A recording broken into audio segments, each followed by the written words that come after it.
Hi and welcome everyone to this Fireside chat with iTech. With me here today I have Magnus Henell, who is acting CEO, CFO and Director of Operations at iTech. Magnus, I thought we could start off with a brief introduction to the company for those who are not familiar with iTech, and maybe a little bit about yourself. Okay, lovely. Nice to be back here. iTech, well, you can take me shortly. I am a finance guy with a background as a CFO in quite many entrepreneurial small and medium-sized startups. I was built up some companies down in Gothenburg together with a fantastic crew and management team, of course. So in general, my background is within entrepreneurial startups. And iTech started up as a young startup many years ago. And actually it started in Gothenburg University in a research project 25 years ago, where they had the ambition of securing a better anti-fouling for Swedish water, protecting Swedish water. And in this work, they screened a lot of substances. They found a substance, medetomidine, which is the active substance in our product Selektope today, that had a tremendous effect on barnacles. They kept all the barnacles larvae swimming away from the hulls. And first they didn't know why, but then of course research showed up why we do it. And it is a physical effect on the barnacle larvae. So they actually have a demand to swim for 3-4 hours. Then they go back to normal. And then a lot of work started, a lot of research, a lot of regulatory filings within EU. And in 2016 we had the first commercial paint in the market. So since then we have trying to, or the crew before me, but I've been here since 18 or 17. And we have tried to grow this into many paint manufacturers in the world. So now we actually have 6 out of the 9 biggest ones in the world.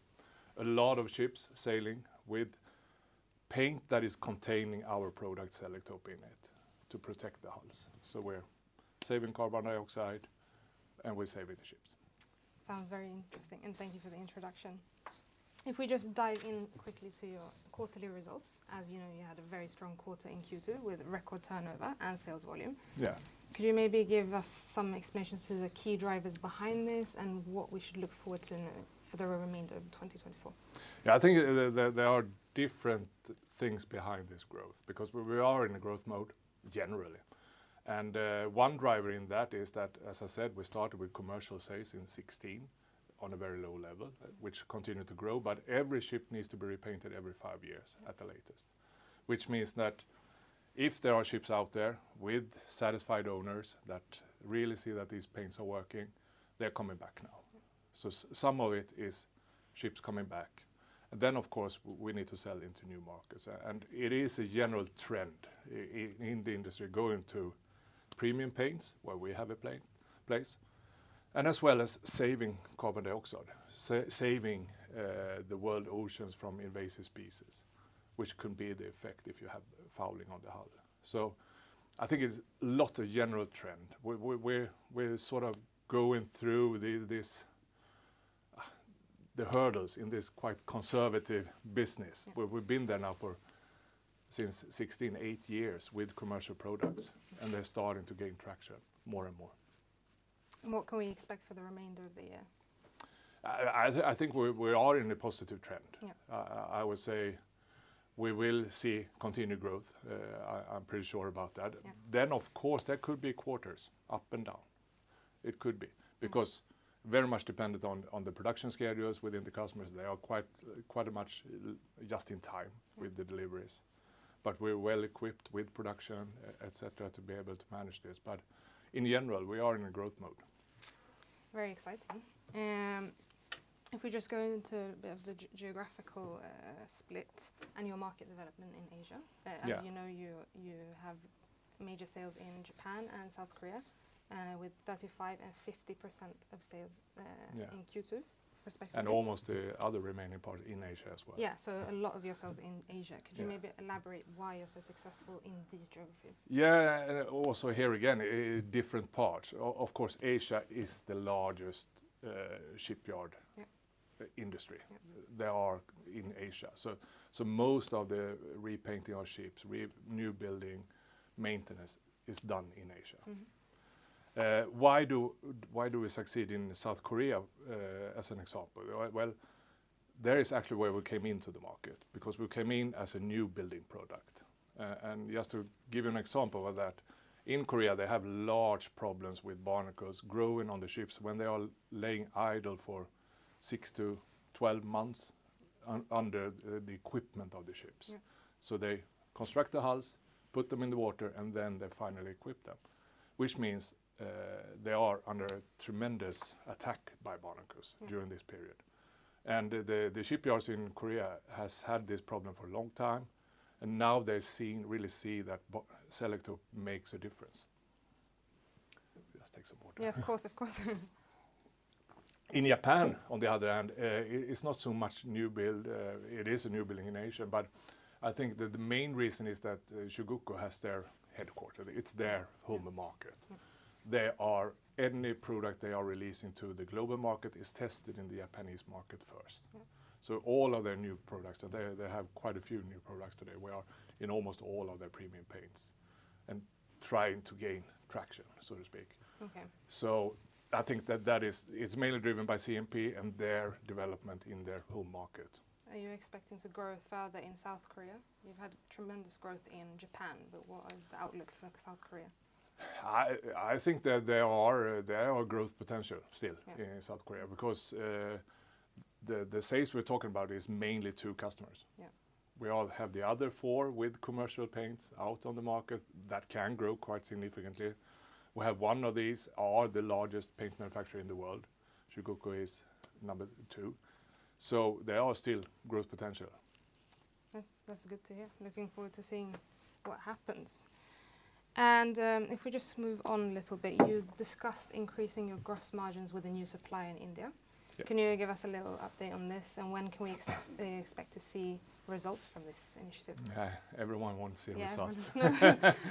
That is something that we've been working with quite some time now. Just to give a little bit background on that as well, we have one major supplier today, which is a very good supplier. We're delivering most of the material for us today. We have a second supplier that we have used previously, or that we are planning to use a little bit forward as well. And then we have a third supplier coming in, which are under development. They have done all the laboratory work. They have proved that they can manufacture. Now they're building up the production capacity. So I would say by end of Q4, there should be some result out of these, both negotiations as well as the new producers in this. Okay. But I say the main effect would come next year. Next year. Okay. There has been some delays in the setup of the production, so it's pushed a little bit forward into the year. Good to know. And if we talk a bit about the EU regulatory process, which has been a major focus area for you in the recent quarters, can you give us a little update on the current stage and the next steps? Yeah, I almost said I love to do it, but I don't love to talk about that. But of course, that is something we need to handle. And as we have communicated earlier, ECHA has then they stay with their opinion that Selektope is endocrine disruptive and shouldn't be renewed in EU. So what's happening now is actually that we are in a socio-economic analysis under public consultation. That has started. It's actually started on Friday. On the other hand, all the information of the ECHA website is very strange today. It doesn't look like these public consultations normally look like. That's why we haven't communicated it yet, because we are not totally sure what we're going to communicate to our stakeholders. Yeah. And what we are doing now is trying to understand, is this a flaw or should it look like this? Mm-hmm. Then we need to readjust our information. But there will be information about this coming up very soon. And this process is a 60-day process, where one part is that we conduct a socio-economic analysis with a third party that makes a neutral analysis. And then all our stakeholders, paint manufacturers, ship owners, etc., can come in with the argumentation why we should be renewed. And all of this is then melted together. And in December or in February, March, the standing committee on biosolid products will have discussions, and then they will decide, okay, will they go forward with the recommendation for continued approval, or will they follow ECHA-line? Yeah. So we were, I'm not saying I'm sure, but we have good possibilities to affect them into going into the renewal process. Sounds promising. And then finally, that there should be a decision before end of first half next year. Okay. As I said, it sounds promising. We'll see what happens. Yes, it's a long process, but it takes time. It's always like that with regulatory processes. As you mentioned in your report, Selektope has reached 20 metric tons in sales, which is a big achievement for you. It was a milestone.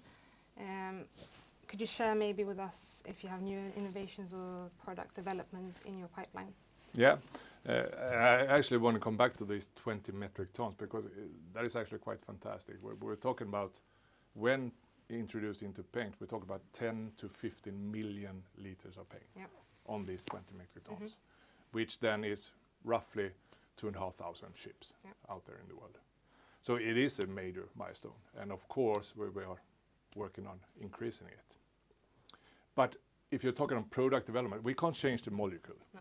Selektope. That can't be changed. But what we are doing in our R&D, we are working on other ways of getting it into the paint to make it even more effective, or to get it into paint that we can't be in today. For example, silicone paint. So that is actually where we're spending quite a lot of effort right now to make sure that we can have Selektope in all different kinds of paint out there and have a very good efficiency or efficacy against barnacles in all. Sounds exciting. And finally, I would like to ask a little bit about the new CEO. Could you maybe explain a little bit his background and when he's expected to take office? And what can we expect from this new CEO? How will he? How will this impact the company's future growth? Was a lot of questions in there. I should try to take them in order. But Marcus Jönsson is our new CEO. He was recruited during the spring. He has a background within specialty chemistry, and which means all different kind of special chemicals out there. And he's now coming from Perstorp, a chemical company. He has a lot of experience within business development of this kind of products, taking existing products into new markets or new products into existing markets. So actually what we really see, and which is a perfect fit with the strategy that was decided quite late last year, that we should try to broaden I-Tech to go into other chemicals in the paint bucket or surrounding areas. And where Marcus, I think he will be a tremendous asset in this work and guiding us through all this work with developing I-Tech into a new, better, larger company. Can you give us a date of when he's going to start? He's actually going to start on Monday next week. Okay, so soon. That's the 16th. Exciting. Yes.